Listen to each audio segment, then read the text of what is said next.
राधे राधे। स्वागत है आपका हमारी कहानी की दुनिया में। आज की कहानी है ईमानदारी का फल। कहते हैं ईमानदारी भले ही शुरुआत में कठिन लगे, लेकिन अंत में वही सबसे बड़ा इनाम लाती है। चलिए शुरू करते हैं यह प्रेरणादायक यात्रा। एक छोटे कस्बे में राहुल नाम का लड़का रहता था। उसका परिवार गरीब था। पिता दर्जी थे और माँ घरों में काम करती थी। राहुल पढ़ाई में अच्छा था, पर हालात अक्सर उसे स्कूल छोड़कर छोटे मोटे काम करने को मजबूर करते। राहुल अपने पिता के साथ काम पर जाता कभी कभी और स्कूल में पढ़ाई भी करता। एक दिन राहुल स्कूल से घर लौट रहा था। रास्ते में उसे ज़मीन पर एक चमड़े का बटुआ मिला।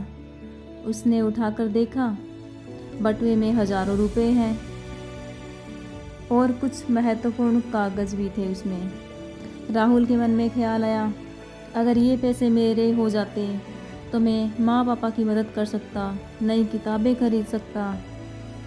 लेकिन अगले ही पल उसके दिल ने कहा, ये पैसे मेरे नहीं हैं, ये किसी और के होंगे और वह व्यक्ति ज़रूर परेशान होगा। राहुल ने गहरी सांस ली और फैसला किया, मैं इस बटुए को उसके असली मालिक तक ज़रूर पहुंचाऊंगा। राहुल बाजार की तरफ चलने लगता है। राहुल बाजार की तरफ गया और लोगों से पूछने लगा, क्या किसी का बटुआ खो गया है? कई लोग लालच में कहने लगे, हाँ मेरा ही है। लेकिन राहुल समझदार था। उसने कहा, अगर यह आपका है तो बताइए इसमें कितने पैसे हैं और कौन कौन से कागज़ हैं। ज़्यादातर लोग चुप हो गए।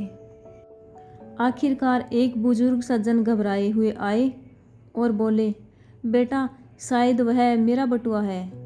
उसमें मेरी ज़मीन के कागज़ और करीब 5,000 रुपये हैं। राहुल ने बटुआ खोला। सचमुच वही कागज़ और पैसे थे। बुजुर्ग सज्जन की आंखों में आंसू आ गए। उन्होंने कहा, बेटा अगर यह बटुआ मुझे न मिलता तो मेरी ज़मीन चली जाती। तुम्हारी ईमानदारी की कोई कीमत नहीं। वह बुजुर्ग राहुल से अपना बटुआ और कागज़ पाकर बेहद खुश हुए और इस छोटे बच्चे की ईमानदारी से उन्हें बहुत खुशी हुई कि इतना छोटा बच्चा और इतना ईमानदार है और इतने अच्छे उसके संस्कार हैं। उन्होंने जब जेब से कुछ पैसे निकाल कर राहुल को देना चाहा, राहुल मुस्कुराकर बोला, नहीं अंकल, मैंने बस अपना फ़र्ज़ निभाया है, यह इनाम मैं नहीं ले सकता। बुजुर्ग ने ज़ोर देकर कहा, नहीं बेटा, यह इनाम नहीं है, यह आशीर्वाद है, इसे रख लो। पर राहुल ने फिर मना कर दिया। वो बुजुर्ग व्यापारी अगले दिन राहुल के घर गए और राहुल के माता पिता से मुलाकात की। उन्होंने कहा, आपका बेटा वाकई रतन है, मैं चाहता हूँ कि उसकी पढ़ाई की सारी जिम्मेदारी मैं उठाऊँ। राहुल के माता पिता भावुक हो गए। व्यापारी ने राहुल को शहर के अच्छे स्कूल में दाखिला दिलवा दिया और उसकी पढ़ाई का पूरा खर्च उठाया।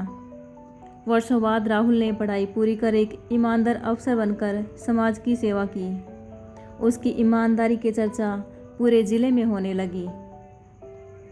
तो इस कहानी से हमें यह सीख मिलती है कि ईमानदारी हमेशा कठिनाइयों से ऊपर होती है। हो सकता है कि एक ईमानदार व्यक्ति को तुरंत फल न मिले, लेकिन समय आने पर उसकी ईमानदारी उसे सम्मान, सफलता और सुख सब कुछ दिलाती है। अगर आपको यह कहानी अच्छी लगी हो तो इसे लाइक और शेयर करें और ऐसी ही प्रेरणादायक कहानियाँ सुनने के लिए हमारे चैनल को सब्सक्राइब करें। धन्यवाद।